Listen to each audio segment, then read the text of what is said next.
Hey everyone, welcome to Pop-Up Presents The Wedding Insider with Musical Movements. The whole point of this podcast is to talk to different people in the wedding industry and demystify things about what they do, what trends they're seeing in 2025, and their journey that they've taken to get to where they are today. My guest this week is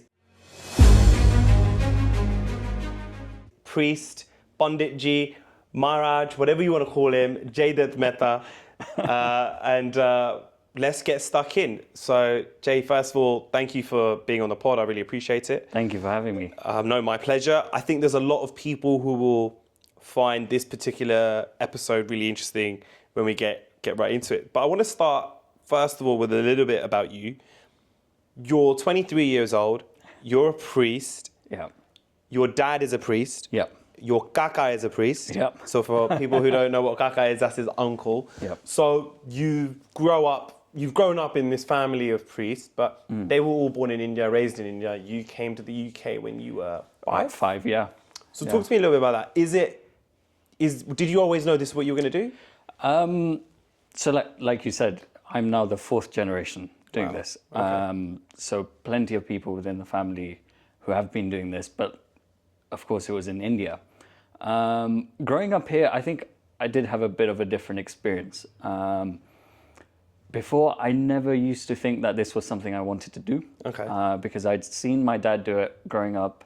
And it's actually much more difficult than it seems. Okay. I was very introvert growing up. So having to interact with so many people, going to these functions, conducting the ceremony, having everything within your control, it just seemed like such a difficult thing to me. So I always used to say growing up that I'm never going to do this. Yeah. I'm going to have my own career path, and that's it. And, my mum always wanted me to do this. Okay. And she used to say, it was more mum rather than dad. Mum was more adamant on doing so. And she was like, do it. It'll help, youngsters. It'll help people understand. And she was like, just do it with good intention. Okay. And I always was spiritual and religious in the house. When you grow up with all these mantras. Yeah. I think 80% of the mantras that I know, I've never read because it's all from hearing, from childhood. You're just growing up around it. You just pick up like it's a language. So I had all the resources, and I was very lucky to have, my granddad, my kaka, everyone in the house to teach me as well. Yeah. So I didn't have to go to India and study for 2-3 years, which is normally the process. Okay, is that normally how it works? Is there like a priest There's school? Literally a bachelor degree on it. Oh, wow. Which is mental. And, that's crazy. Normally people go to Kashi and all of this, spend 2-3 years where they live that lifestyle of like a sadhu, brahmachari, and then come into this. But I was lucky enough to have everyone in the family. So then I was convinced at the age of, I think, 16. So you've known since you were 16? Yeah. Okay, so fine. From the 16, I said, you know what, I'll do this one wedding because I'm very close to the bride and the groom, and they wanted me to do their wedding, and they wanted that wedding to be my first ever wedding. So I said, you know what, it might be my last one, but I'll do that one. One and done, it could be. But you did it for a friend, really, and you were like, look, if I like it, I'll keep going. If I don't, then at least I can tell mum and dad, look, I tried it, it just wasn't for me. And how did it go? I imagine it went well because you're still doing it. It was a wonderful experience. Okay. Wonderful. I think I'll never be able to experience something like that because it was so close to my heart. Wow. I knew everyone in the family. It was very emotional, very spiritual. And the satisfaction I felt after that ceremony, I was like, no, actually, you enjoyed it. You've got the buzz for it now. Yeah. And more than that, it's just seeing people enjoy the ceremony, seeing people, come out of the ceremony, learning a bit more about just the dharma, the religion as a whole, the tradition is so rich. So it's a very satisfying feeling. And the more you do it, the more you start enjoying. Yeah. Because the first few, you're kind of worried about the logistics. I have to make sure I don't forget anything. I have to say this. I have to remember everyone's name. But as you do them more and more, it's more of like, now I'm just speaking to the audience. Now I'm just having fun. You're in the flow, you know it. Yeah. So I enjoy it much more now. And I'm glad I did it. Yeah, no regrets. Yeah, no regrets. Okay, so no regrets. You do enjoy it, Yeah. and that then gave you the impetus to carry on. Absolutely. Is there an element of, okay, you've grown up here, you've been around Western influences, it's a completely different universe, I think, to growing up in Gujarat, in India, and things like that. Have those Western influences, good or bad, ever been difficult to kind of battle against? You know, you're going to be one of the only people, I imagine, at school who's going to become a priest. Like, do you know what I mean? And I would find that mind-boggling as being around it, or I found it difficult sometimes being, for lack of a better word, the freshest person. You know, I'm really into my Bollywood and everything, and not everybody around me is like that. Yeah. So not everybody around me is like that. And so, did you ever find that difficult trying to manage that? It was always a fear. Okay. It really was, because while doing this, I also wanted to just have a normal experience. Yeah. Anyone would during uni and everything. Of course, yeah. And I did as well. You know, Freshers Week, everything. You go out, you're with friends. The aspect of not drinking, not having meat was never a difficulty for me. Okay, fine. Because it's something that was never appealing to me in the first place. Okay, fine. Even like going out, anything like that, parties, they're not as appealing to me. Okay. So that was very easy. The only difficult thing was I never wanted anyone to hesitate around me. Okay. Because I was doing this. Okay, fine. I didn't want my friends to, not enjoy themselves, not drink. Change who they are. Yeah, because they're around you. just because they feel hesitant, disrespectful. But that's really interesting, because I've known you for a really long time. Yeah. But even when I'm around you, I try to watch. I swear a lot. I tried to watch my language. If somebody's even talking about non-veg food, I'm a vegetarian, but if somebody's even talking about non-veg food, I start freaking out. Going, and we did this just before we started recording. I was like, not in front of the priest, everybody else who's in the room. And so even naturally, even though I look at you as a friend, I think there's this thing that people have, the relationship they have with Maharaj, Pandit, and me, or whatever other person relationship. Absolutely. And it is built on respect. Yeah. And it is built on these Hindu Dharma values and things like that. And it is difficult to then just go, oh, how do I not talk about these things in front of you, and how do I avoid those things? Absolutely. If I was with your dad, I'm on a different path. I'm on a different journey in terms of how I'm talking to him. So, Absolutely. And I think it's beautiful that, over here, more than India, because India is a completely different story. Okay. But here, people have the respect for just the title, Maharaj, Pandit. And it's truly wonderful, and it's beautiful. And I think all the Maharajas are very fortunate to have people like these around them. Because there are some places in India where people simply don't care. You're there to do a job, you come, you do your thing, and then you're off. And do you think that's maybe the amount of Brahmins or Maharajas there are? Because in some parts of India it can be very overwhelming. Yeah, They're you're there and you're walking around, they're like, oh, let's go do this puja, let's go do that. And I think so. True.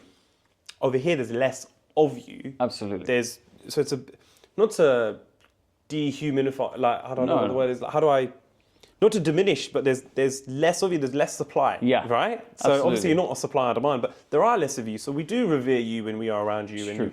And culturally we don't know how to do a lot of the things we have to do. So we look to you guys for this guidance. So and it's also the fact that over here people are more interested in the meaning behind the ceremony, the significance behind the ceremony. Nowadays, these couples won't just do something for the sake of doing so, which is what was the story in the 90s, 80s, where people were just following the traditions that their parents had followed. Now it's more like we want to know why, and if we agree with it, if we connect with it, then we'll do it.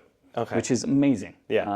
So what's your journey? What's your relationship with that versus someone like your dad? I don't want you to speak for him, but how does that work? Because traditionally you would just think the marriage is just going to be really, really strict and make you do the whole 9 yards. But actually you were quite giving in terms of what you need to do, what are the non-negotiables, and here are the negotiables. Yeah. And we can work around that. Absolutely. And I think if someone learns the true meaning, there are many different interpretations, but if you learn the true meaning, the core meaning, it's very beautiful. And I think anyone would agree with it because it has such beautiful meaning. But I've always been a big believer in like, you should do something with the right intentions. The ceremony is a puja at the end of the day. It's a Vedic puja.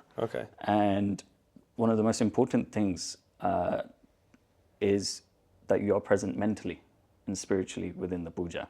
Now that can only happen if you're connected with the rituals. If you're just doing something and you're not truly connected with the meaning of it, then I feel like there's no point. It's very forceful.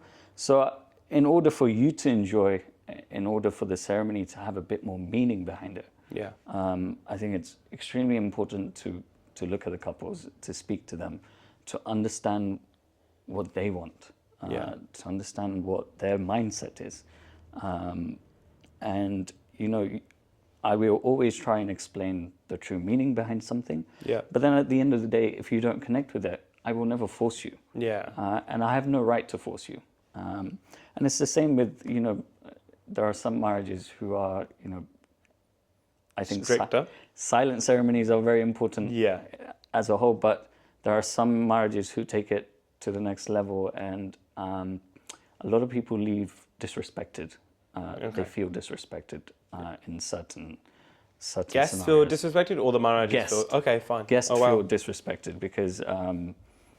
and which is not right, because they are atithis. They are there for the couple. And they are people who are close to the couple. So it's very important that you approach it in a very sensible and a very respectful manner. At the end of the day, we don't have the right to keep you silent. We don't have the right to keep you seated. No one has the right to do that. I can't force you to do anything. But you just have to request. And that sometimes makes a big difference, the way you speak to people. The way you ask people. So I've always been very open to couples. And for me, it helps because I'm the similar age. I've grown up in the same scenario. I've grown up at similar time. So it's easier for me to understand what people want nowadays than maybe someone off. And you've grown up around this culture. Exactly. So I think the beauty about what you do and the way you do it is blended because you've had a blended upbringing. You know what I mean? And so you can understand where people like me are coming from. Sometimes I ask loads of questions, going, why this and why that? And it's great. It's great. I love it when people ask questions, because then it shows that they are truly taking involved. an interest. Absolutely. And do you ever get asked the question, and we're going to ask it today, this is the number one thing I hear from everybody. Why is this ceremony so long? Like, that is like the Hindu ceremony number 101 is, we're going to be there for 2 hours. And I guess what I want to do is, I've been to ceremonies where they're 45 minutes. I've been to ones where they're 2 hours. Mine was, I think, an hour and 20 minutes, hour and a half. We didn't really cut corners, but we said, look, Jaydat, can we do it in an hour and a half? And you're like, yeah, we can do that. Talk to me about, I think what people will want to know is, number one, why is it so long? And two, talk to me about what is actually the religious part of the ceremony versus what is a cultural part of the ceremony. Because you will find, or I find, the ceremony differs from community to community, to caste to caste. So Luanas will have this, and Gachis will have something else. But if it's coming from religion, not from culture or from specific parts of Gujarat, for example, where does that come from? How does that work? So this is actually, it's one of the most common questions that we come across. And it will be one of the first points people make. And it will be, you know, how long the ceremony is going to be. And to be honest, it was a question that really made me anxious when I first started, because I'm gonna give a time, and I just really feel like you're not gonna enjoy it. But you know, look, the ceremony, if you look at it, at a deeper level. Okay. It's a puja, it's a Vedic puja, but also it's a very big union between two souls. You know, it's not just rituals and two families coming together and enjoying the day. The whole purpose of the day is for two souls to come together at the deepest level. Now you can imagine something, a union of that extent. Yeah. There should be no time limit to it. Yeah. You can't expect for two souls to just come together within half an hour. Okay. So there are so many things that happen during the ceremony, but also there is the difference between traditions and religion. Yeah.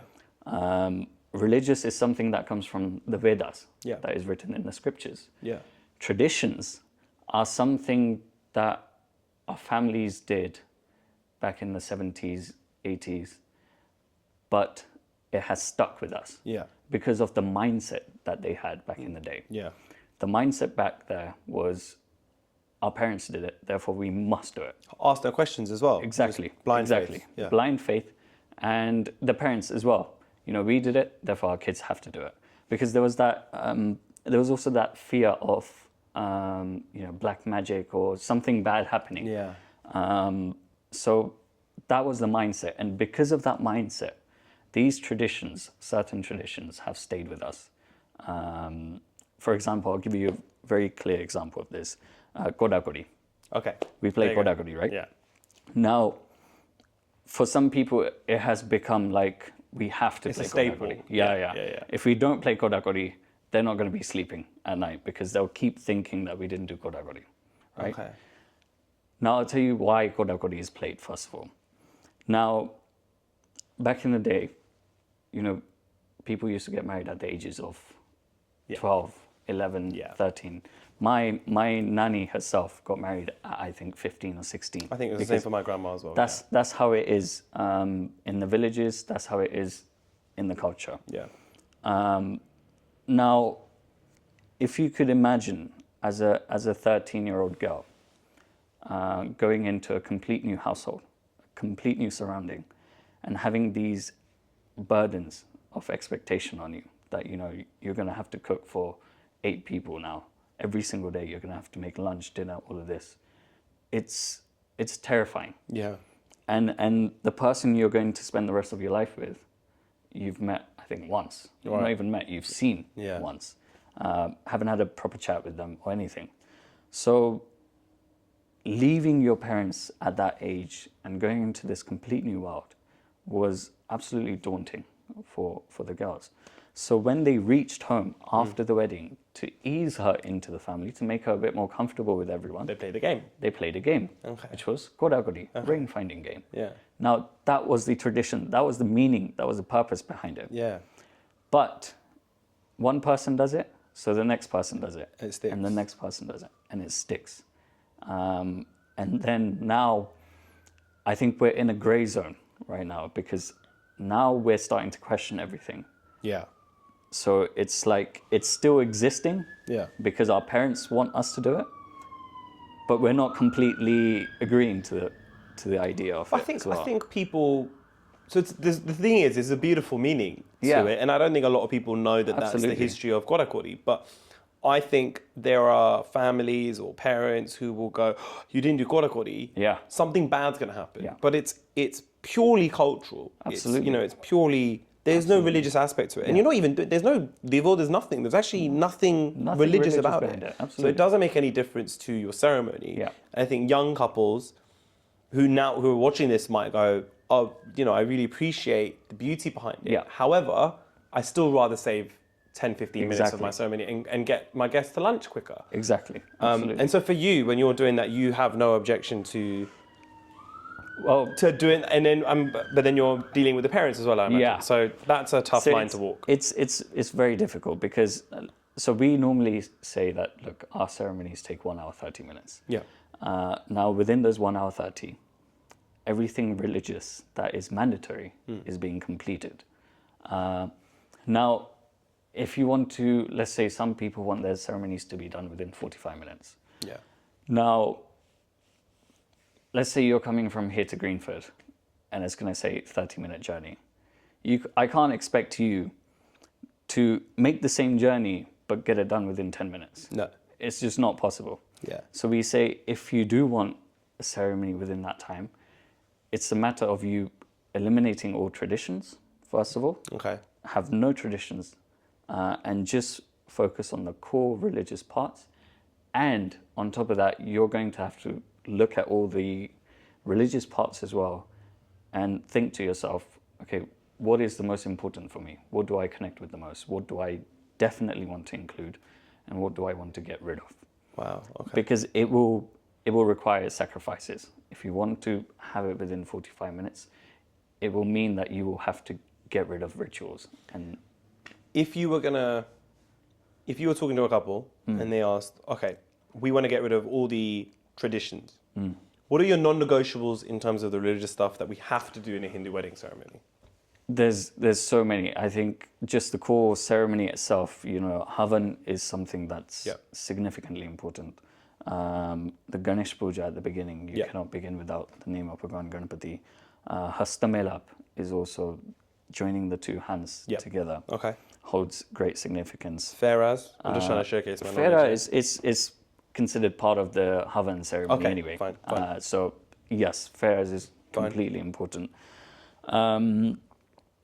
And so those are the four. Those are the four core religious parts. Yeah. Of that the you ceremony. do that and you are married in the eyes of God. Absolutely. Okay. The other things hold significance, but they are also receiving blessings from your family members. Yeah. So these are core ceremonies which we are asking for blessings from Bhagwan. Yeah. And then you have things like Cheda Chedi, where you're asking blessings from the sister. Yeah. Varmala, asking blessings from your parents. So the other part of the ceremony is getting blessings from the people that mean the most to you. Yeah. Because within Indian culture as a whole, family is a big thing. It's a big thing, yeah. The unity of family. And we also believe it's extremely important to get their blessings for a happy married life. So it's also, I wouldn't say these are traditions. No. They are also religious because... well, in Hinduism, your parents are also considered to be God, right? Exactly. That's the thing. So it's so open to interpretation. It is. It truly is. Yeah. But my goal is always whenever a couple comes to me and they say, look, we want this timing, I always say, let's sit down and let's just go through the ceremony. Let's go through the meaning behind the ceremony. And then we can discuss further. Okay. Because majority of the times after that conversation, they will be like, you know what, these are very meaningful things we can deal with. So then I guess it's like, do you not want your parents' blessings? And then I guess a smart ass might turn around and go, I've got my parents' blessings. You know what I mean? Like, I don't need a ceremony for that. But I think it's a beautiful part of the ceremony. It is. I want to talk about something that's important to me in terms of this, which is the timings. Timings are a really important thing in the Hindu wedding ceremony, right? Yeah. And they are very, very difficult sometimes. Timings in terms of auspicious days, months of the year, weekdays, there are certain periods you can't get, Kamurta. Yeah. Shouldn't really do anything during that. Yeah. Then there's Shraddh. Fair enough. So there's all these months and times of our calendar we shouldn't be doing things. But then within that, there's also times of the day you should be doing things. And that's where it gets confusing.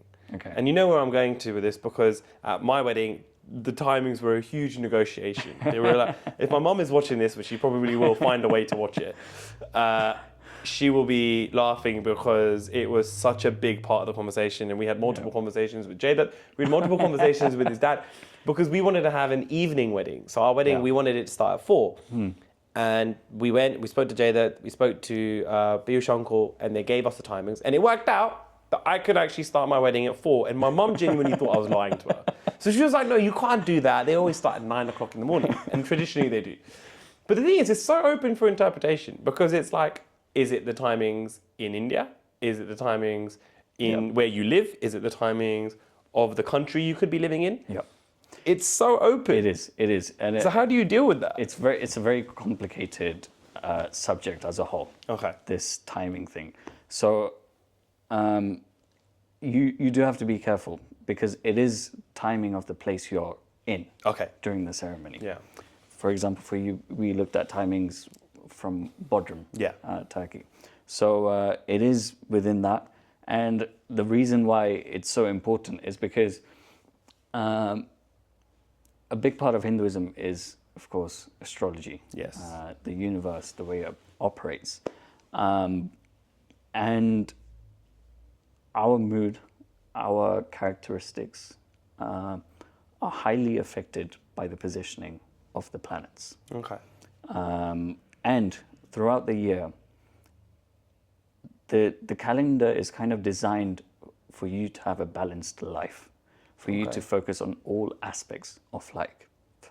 For example, Shraddh, Yeah. right? You are focusing on ancestors on certain points. Okay. So the whole reason for that is that you are focusing on the right thing. Okay. So if you are doing a wedding ceremony during a period where you're supposed to be giving water to your ancestors for their peace, Yeah. then all of your concentration is going to be on this wedding ceremony. Yeah. And tension, you're not going to be in the right mindset during that period as well. So it's to make sure you're focusing on the right aspects and you're within the right period of time to be doing this. Yeah. And Murat as well, you know, it's making sure that you are at your best self. Okay. For example, you know, we have Shivratri. Yes. Now, during Shivratri, spiritually, you are at your peak. That's the highest you will ever be I didn't spiritual, know that. Okay, fine. according to your body. And a Hindu wedding, it's a union of two bodies. But I've said this during your wedding as well. In order for your souls to come together, you have to be at the highest level of consciousness. Yeah. In order for your souls to come together. And in order to do that, you have to make sure all the resources, the time, everything is right in order for you to be in that state. Yeah. Because, just imagine it's your wedding day. And for the past week, you've been great. You know, you've been in such a good mood. Yeah. You've had time of your life. Suddenly on the day of the wedding, for absolutely no reason, you're just moody. You're getting agitated at small things, and it happens. It's very human of us. Yeah. It's usually the wife's fault, but you know. It's all right. It's fine. Let's blame the astrology. I will not comment No, we'll on blame that. the astrology. That's a good get out of jail free card as well. If you ever get into an argument, just be like, "It was the stars." So no. I know what you mean though. It can happen, and it sometimes absolutely. there are mood swings and changes in personality that sometimes we don't know. Yeah, and You know, it happens to all of us. Yeah. It happens to everyone. I mean, even myself. Sometimes I wake up and spiritually I'm not as motivated as I normally would be. Yeah. And that's just because of how the universe works, where the planets are during that specific time. So that's why the timings are important. And so we're trying to give ourselves the best chance of success. Absolutely. Okay. You're trying to give yourself the best resources to be the best version of yourself for one of the biggest days of your life, essentially. But I guess the difficulty is within all of that, there's an element of you're trying to get married within a certain time frame. You're trying to get there's so many components that come in together now with the wedding, because it's no longer just the Hindu wedding ceremony. You've got pre-wedding, you've got reception, you've got Sanji, you've got Mehfil, you've got all of these other parties and other events. And I think sometimes, for young couples, they lose interest in the other thing because there's just there's so many components just to this one element that it becomes too difficult sometimes for people of our generation to even think about. Yeah. In a world where we're trying to simplify everything and reduce the stress of everything, it can become a little... And then also sometimes, depending on families, but sometimes it's no, it's just bad luck. You're really... So the way I'm kind of spinning it is what you're saying is you're setting yourself up for the best chance of success. Yeah. There are interpretations, though, that parents or elderly people might have where you're setting yourself up for failure. Do you know what I mean?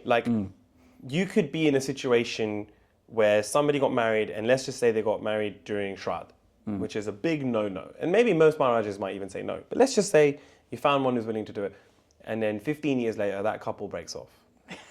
somebody might just turn around and go, see, Yeah. it's because they got married during Shraddh. Now the husband or the wife might have cheated on that, but like something might have happened. Something, you know, that, but you know, it's got nothing to do with 15 years ago. Yeah. They got married in Shraddh, but that's what people do. Yeah, that's so common, right? It is. Or they couldn't have kids, bless them. Oh, they got married because of, and you know, they got married in Shraddh. Yeah. And they're not, I don't think they're connected. I mean, they could be. I mean, that's what you're telling me is that astrologically, you've not set yourself up to give the best chances. But does that always translate to failure? You know what I mean? It gets so, people get so anxious thinking about it. And it's so difficult because, like you said, there's just so much to worry about nowadays when you're planning a wedding. Yeah. Especially, you know, you have destination weddings where you're going like halfway across the world. Yeah. And trying to organize everything while being in London. And it's very difficult now. There's restrictions with venues. Yeah. So you only have the venue until a certain point. And there's just so much. But I definitely don't agree with the mindset of, see, like, just because you did that, this is a consequence. I think that's not the right mindset. But again, it's just how it is. Yeah. It's just how it is. And sometimes you also have to understand the time that your parents or my parents, they have grown up was a complete different time. Yeah. And they're also going through this very strange phase where everything that they want to do is not being done now because of this. And so they're in like a really weird time at the moment as well. But you should always just have that, you know, you should never go to someone and be like, this happened because of this. Yeah. Because you don't know that. No. The only person who knows that is Bhagwan. And sometimes it's also things happen because of your karma. Yeah. And it doesn't mean just karma from this life. Any karma life, from previous life. Yeah, of course. And karma is something that can catch up at any time. Yeah. It's not that, I did this bad deed right now. Yeah. It will happen within a week. Yeah. It can happen 10 years, next life, whenever. Yeah. So no, I wouldn't be in that mindset of blaming. No, but again, that's what happens in that generation. Yeah. And it's difficult because it creates yeah. anxiety for the couple because they're like stressing out, trying to figure out how to make this work. And families also come in and they have their differing opinions on it. I wanted to also touch base on certain aspects of the ceremony, which I know people watching will be really interested in as well, which is Kanyadan. And another element of the ceremony, which is they wash the husband's feet, but nobody washes the wife's feet and things like that. And so, look, personally, I was okay with all of those things, but there is an element now of 21st century women who are saying, well, the interpretation. So I know the interpretation that you've given me when we got married. So I'm not going to give that one away. But our interpretation at the time was the parents are giving their daughter away. And culturally in India, that is what would have necessarily happened, right? The girl might be moving from one village to another, and that family might never actually be able to afford to go travel to that village again. So they might never see their daughter. So they are giving them away, and they want to do it in a beautiful ceremonial type of way. 21st century Hindu women living in Britain or UK, Canada, or even in India, they are going, why are you giving me away? I'm still my parents' daughter. Yeah. Nobody's giving you away. I'm still their daughter, and why is this even being happening? And a lot of women change it, they alter it, they get rid of it. You know, there's a lot of stuff, and then there's also the Viday as well within that. And so, I just want to talk a little bit about that because I don't think that is, from what you've explained to me, that isn't what was the intention of that, and it's become a cultural phenomenon as well. It has. It really has. So the washing of the feet, first of all. I have seen there's many ceremonies where, you know, we wash the feet of the groom, but then there's nothing done to the bride. Yeah. Now, that's wrong. That's completely wrong. Okay. On the day, you are Vishnu and Lakshmi. You're both holding this significant role.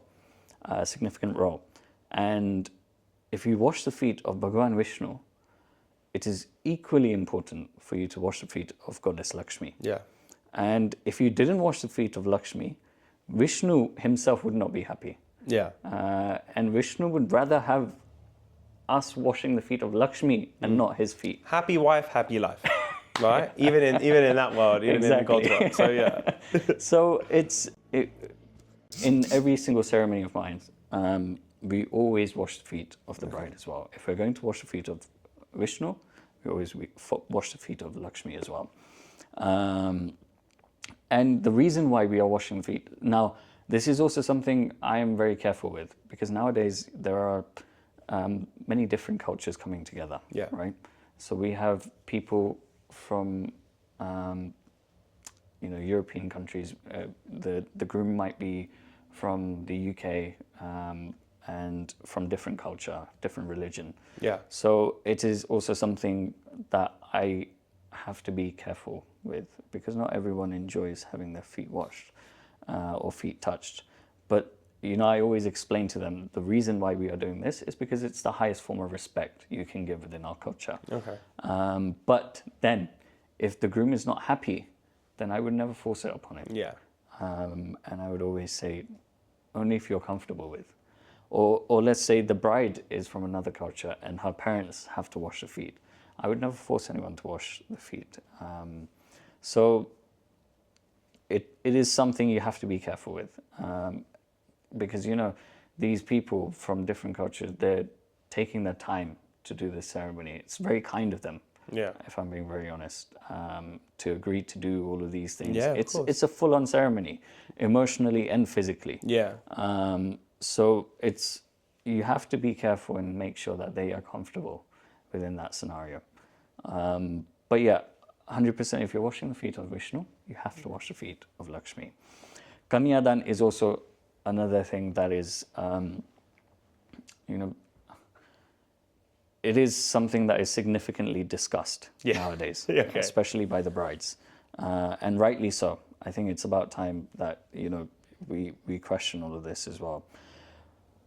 Kanyadan, so it's gotten this name now, Kanyadan. Kanya means the bride, Dan means donation. Okay. Right? So the donation of the bride. Donation of a bride. Okay. That's the literal translation of this ceremony. Now, if you go deep down to the Vedas, to the core, that's not the title of the ritual. Okay. Kanyadan is not the official title. Okay. Kanyadan is something that was developed in between. Wow. Because it was the mindset back in the day during that time where for some reason the groom's side would be held as the superior side on the wedding day. Yeah. Which is why the bride's side had to buy everything, all this stuff for the wedding. They had to host. So literally all of the expense was coming from the bride's side. And on top of that, they're giving to the groom's side. And Because there would have been a dowry back in those days as well. exactly. Fine. Yeah. So one of the things that came was, along with this, we are also giving our daughter away, like as a donation to you. So then it received the name of Kanyadan. Wow. And like I said, anything that happened during that time was bound to just stick. Yeah. Because of the mindset. And it stuck with us. It stuck with us all this time. But if you actually go to the core meaning of Kanyadan, no one's donating the daughter. Yeah. In fact, a daughter is shown as one of the biggest blessings in Hinduism. If you are blessed with a daughter, you are considered very fortunate. Okay. And if you were to ask any parent whether they would ever give away their daughter, The answer is no. clear answer is no. Yeah. I have a sister, and I think my dad would give me away, but not give my sister away. Yeah. If anything. And the true meaning is the bride is going through a transition. Okay. And this transition is she is for example, let's say if I was a bride, Yeah. right? Right now, I am a Brahmin, right? I grew up in a Brahmin family, and until my marriage, I am following all of my family traditions, Yeah. the Brahmin family traditions. Yeah. Then let's say I'm marrying someone from another, let's say I'm marrying a Luana. Yeah. So there are different traditions within families. So then the bride is going through that change where she now has to follow New set her new of family traditions. Yeah. And, you know, traditionally you take the groom's surname and everything, so you're going into that family. Yeah. So what Kanyadan actually is the parents of the bride saying that from now on, it is our privilege that we are sharing our daughter with you. Yeah. And that she is going to be a part of your family. Okay. And that she's going to follow your traditions. And along with this, we are very fortunate to be getting a son in the form of Vishnu. Yeah. And so it's them giving the hand in marriage to the one who completes her. Because that's equally important. When a bride is getting married, as parents, it's equally important for you to give your blessings and have your acceptance during that process. So that is the process. It's them accepting and giving their daughter's hand in marriage to the one that completes her. Because from that point onwards, you become one. It's blessings. Yeah, so it's it's blessings. parents' blessings that you can now. Exactly. You're going to marry our daughter. Your souls. There are so many things within your life which are out of your control. Yeah. And your souls are bound to become one with your life partner. Yeah. So you become one person. So if you think about it, it's both the families receiving a new member within the family because you're becoming one. Yeah. So it's got very beautiful meaning. Yeah. But people don't know this. People don't know this. So what is the term that it should have been? It's put you on your spot. It's meant to be, from what I have learnt, it's meant to be Gotradan. Gotradan. Yeah. Gotra means your lineage. Okay, fine. And Dan is obviously giving of something. Giving. So you're giving away. So you're. But you're kind of almost, basically you're giving away a part of yourself. In one way, right? And essentially, and it's more than giving; it's more sharing. Yeah. You're sharing the traditions. You're sharing everything, and you're becoming one. Yeah. Essentially, so. Maro tauro ne apru. Exactly. Which is what I said up there as well. To be fair. You did. It was one of the things you said. It was one of the things I said. We had a lot of wisdom from you when I was getting on the day married. of the wedding, yeah. I was heckling you pretty much. So yeah. Well, I was fine until you mentioned Liverpool, and then. Did I mention Liverpool at the wedding? Yeah, you did. You did. Really? Yeah. In what context? I think during Kodakuri. You brought up Liverpool. Well, okay, fair enough. Yeah. That doesn't surprise me. Do you find that when you're talking to couples, you know what, a lot of couples don't even probably think they can even ask these questions, depending on the marriage, right? And that they're going to get a normal answer, because sometimes, and you've not done this, sometimes I have been in conversations where you will ask a guru or somebody and they will quote science. And the science they're actually saying still doesn't make sense, right? But I get why they're saying what they're saying, but actually, from a scientific point of view, what you're saying still doesn't make. You've been quite honest and gone, look, astrology isn't a science, but it's part of our religion. It's part of what we believe in, and it always has been. So we incorporate it to this, and this, and it all adds up. So I think a lot of couples probably don't even think they can ask these questions and go down that route. Do you find that the couples who do ask the questions and they're maybe putting together a ceremony that works for them and you, they're the happier couples, I imagine, when they're sitting down and actually doing the ceremony with you, in terms of how they are when they're conducting it, not after? Yeah, absolutely. And like you said, not everyone can ask that question because it depends on who's in front of you. Yeah. And nowadays it's really sad, but also not everyone is equipped to answer either. No. Because obviously if you look at it from the perspective of an industry, it's gotten so much success, so much recognition. Yeah. So, people have also started doing the ceremonies without having the knowledge or the right intention. For example, when I was conducting my first ever ceremony, I said to myself and I said to my family, there is one thing that is very important for me, and that is, if I'm doing this ceremony, I need to be satisfied that I know every single detail, I know every single meaning behind everything I am conducting. Wow. If I don't know this, I'm not going to do it. Because at the end of the day, these families are relying on you. They're giving you so much respect, and it's your duty as a priest to offer the right knowledge, to offer the right things. And they're looking to you for guidance. Exactly. Yeah. So it's very important that you are fit enough to be doing so as well. In no way do I think I'm fit enough to give any sort of guidance, any sort of knowledge. I'm very lucky to have the guidance of my dad, my guru, and all I'm doing is I'm being the medium between the two, and bridging the gap. Yeah, exactly. So that is one thing, and the couples who have understood the meaning, who have looked at the ceremony and gone, okay, this is very important for us, so we want this. This is something we don't connect with.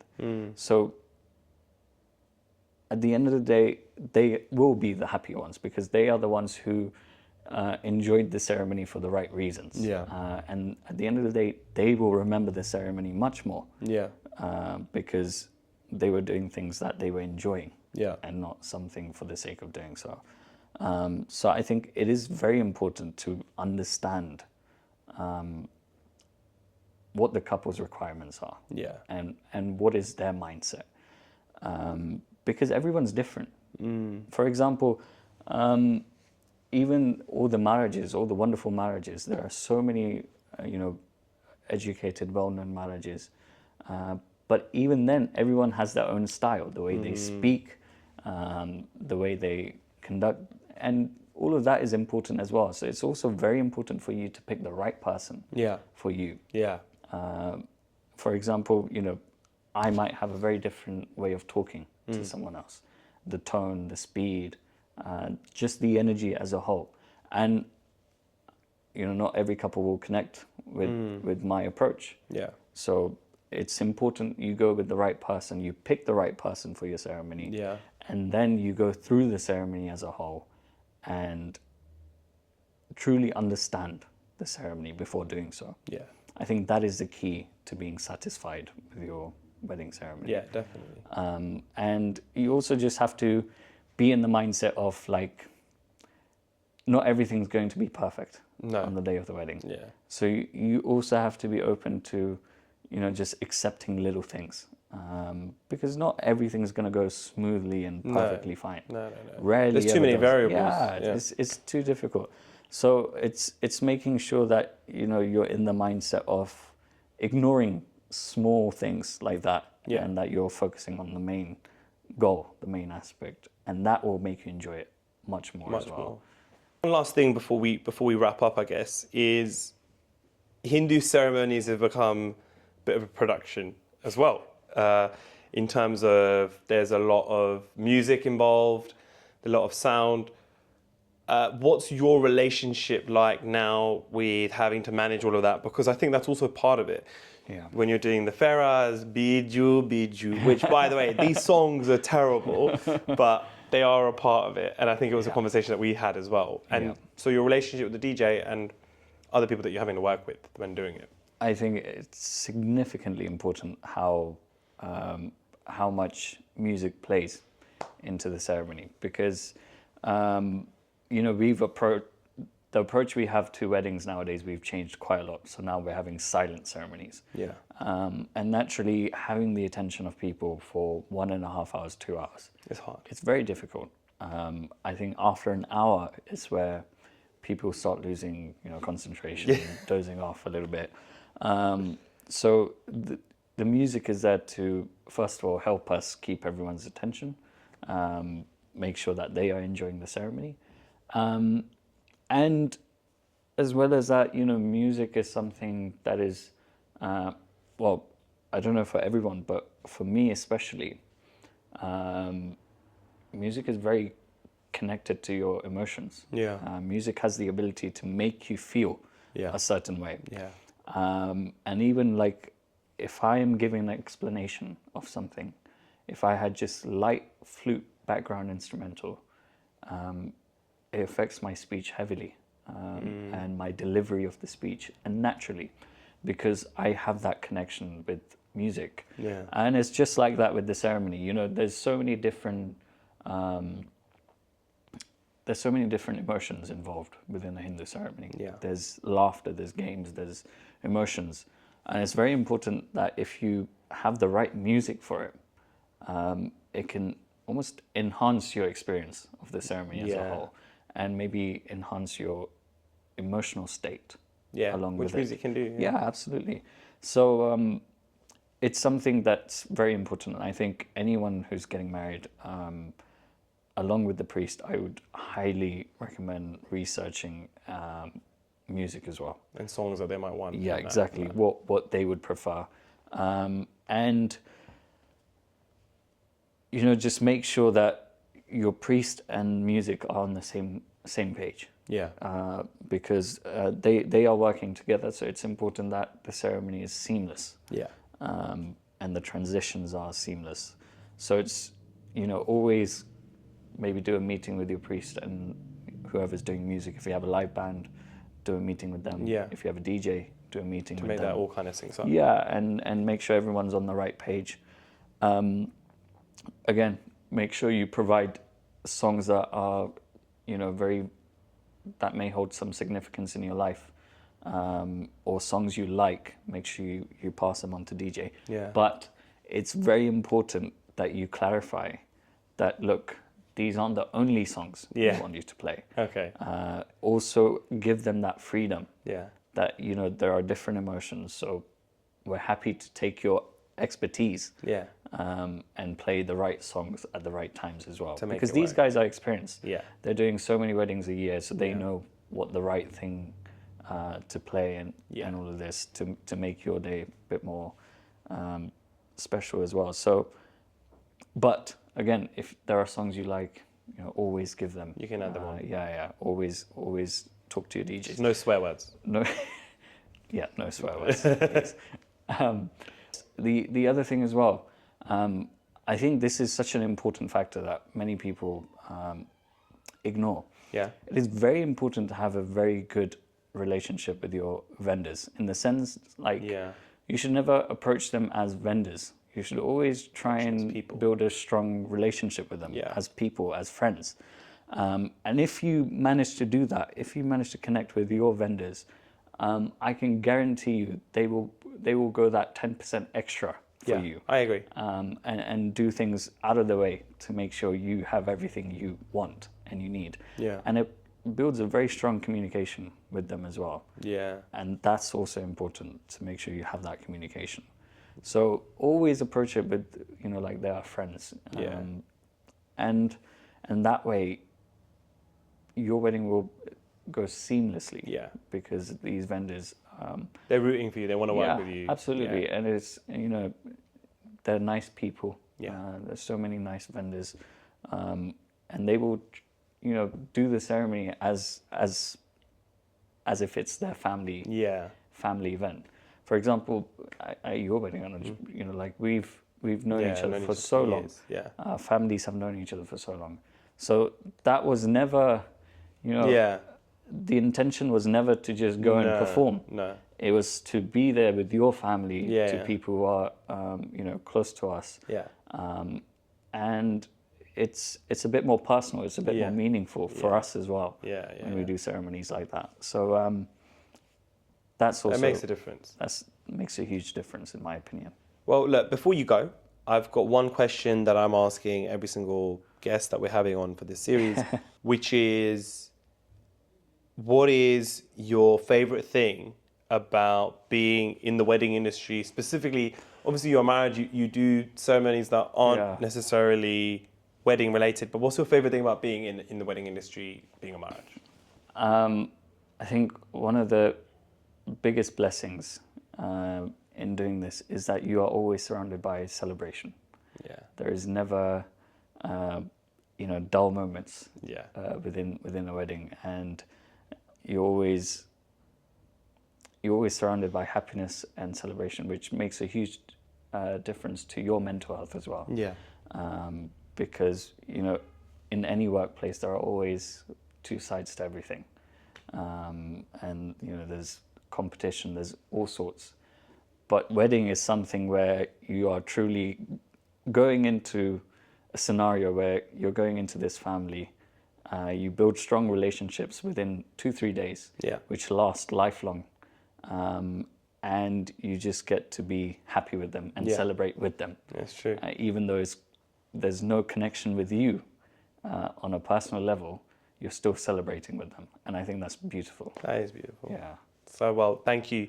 Thank you for your time today. I really appreciate it. For everyone watching, I really hope you found the conversation with Jaydat to be informative. I hope you guys learned something. If there's any questions or anything like that, then please put a comment in the comment section. I'm sure Jaydat will be seeing it, and he can also think about those things for future reference. But I hope you guys all enjoyed it. Jaydat, thank you so much for your time. Thank you so much for having me. Cheers. It was really fun. Thank you.